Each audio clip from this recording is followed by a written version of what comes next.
Hello guys, welcome to my YouTube channel. কেমন আছো তোমরা? এখন আমরা কথা বলবো হচ্ছে একটি কোরিয়ান ফিল্ম নিয়ে, যেটা এই বছরে রিলিজ হয়েছিল ফেব্রুয়ারি মাসের দিক করে। সুপার ন্যাচারাল হরর একটা ফিল্মটার নাম হলো এক্সহুমা।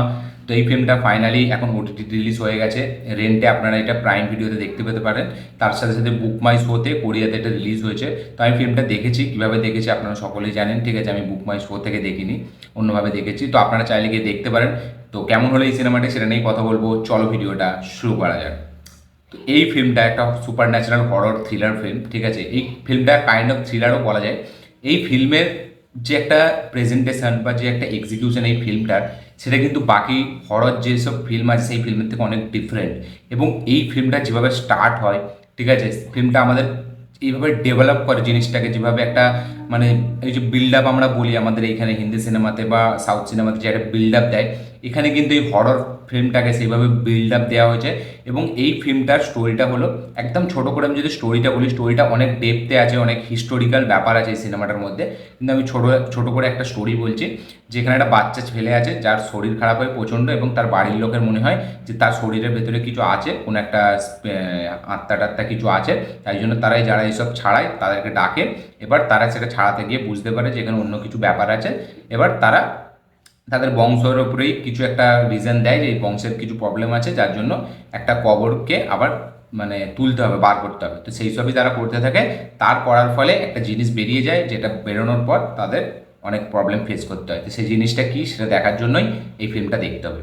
আমার সব থেকে হেভি লেগেছে এই ফিল্মটার, যে এই ফিল্মটা হরর তো একটা ফিল্ম, ঠিক আছে, সেটার একটা মানে এই ফিল্মটা কিন্তু কনজুরিংয়ের মতো হরর ফিল্ম না, ঠিক আছে? যে কনজুরিং আমরা যেরকম দেখি সেরকম টাইপের কিন্তু অত মানে ওই রকম হরর এলিমেন্টস নেই। রাদার দ্যান এখানে আছে যে একটা কাইন্ড অফ একটা মিস্ট্রি আছে, ঠিক আছে, একটা হিস্টোরিক্যাল ব্যাপার যে সেই সময় কী হয়েছিল। এবং এখানের যে হরর ব্যাপারটা সেটা কিন্তু অন্য ফিল্মের থেকে অনেকটা ডিফারেন্ট।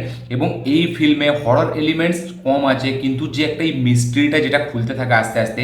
এবং এখানে একটা মানে দানব টাইপের একটা জিনিস আছে, ঠিক আছে, যেটাকে আমি বলেই দিলাম। ফিল্মে দেখার পর সেটাকে আপনাদের হেভি লাগবে।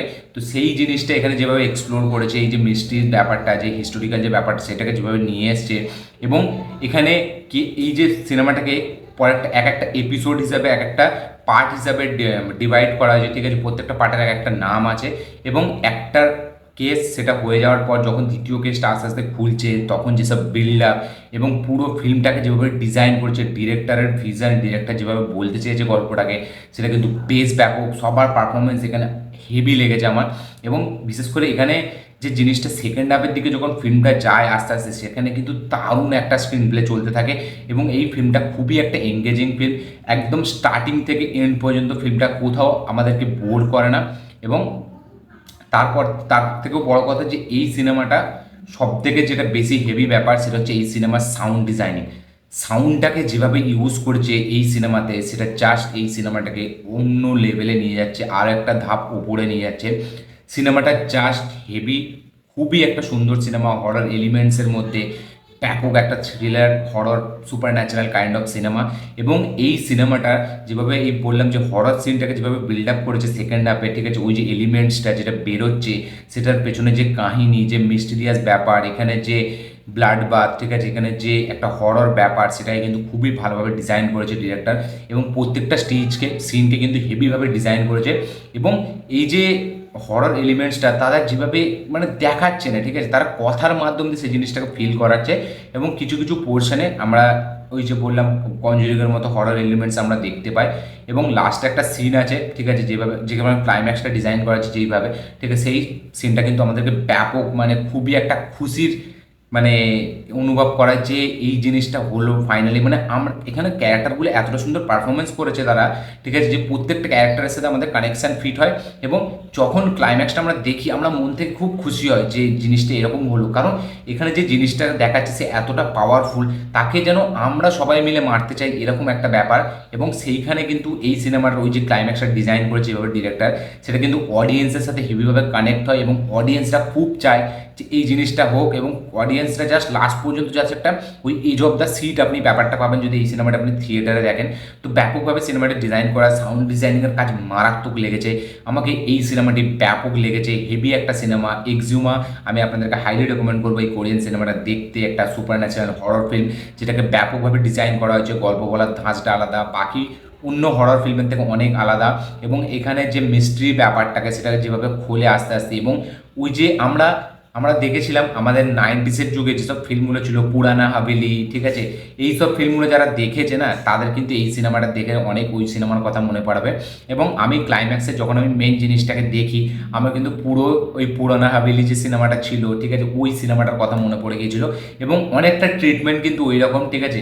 আমরা পুরনো হরর সিনেমায় এরকম তখন এরকম দেখাতো না যে মানে শুধু শ্যাডো দেখাবে, কিছু পোর্শন দেখাবে, তখন কিন্তু এরকম না, তখন কিন্তু পুরো জিনিসটাকে আমাদের দেখাতো। এবং এইখানেও কিন্তু সেইটাই হয় যে মনস্টারটা আমরা দেখতে পাই, এবং সেটাই কিন্তু পুরো ওই পুরানা হাভেলি বা আর পুরানা মন্দির যেসব ফিল্মগুলো ছিল আমাদের হিন্দিতে, যেগুলো দেখে আমরা বড় হয়েছি, যেগুলো দেখেই আমাদের প্রচুর ভয় লাগতো, ঠিক আছে, তো সেরকম কিছু ফিল্মের কথা মনে করাবে আমাদের এই ফিল্মটা। এবং ফিল্মটাকে ব্যাপকভাবে ডিজাইন করা, হেভি ইমোশনের সাথে, খুবই একটা সুন্দর ফিল্ম। সাউন্ড ডিজাইনিংটা আমার মারাত্মক লেগেছে, মানে হেভি লেগেছে সত্যি। যে কোরিয়ান সিনেমার, আমি সবসময় বলি কোরিয়ান সিনেমাতে ইমোশন অন্যরকমভাবে থাকে, তারা যেভাবে ইমোশনকে প্রেজেন্ট করে সেটা সত্যিই কেউ করতে পারে না, মানে হেভিভাবে তারা ইমোশনকে ফুটিয়ে তোলে। তার সাথে সাথে তারা যেরকম সাউন্ড ডিজাইনিং ব্যবহার করে, যেরকম ভায়োলেন্স তারা ইউজ করে, সে মানে সরি ভায়োলিনের যে এটাকে মিউজিকটাকে তারা ইউজ করে, সেটা কিন্তু বেশ হেভিভাবে তারা ডিজাইন করে।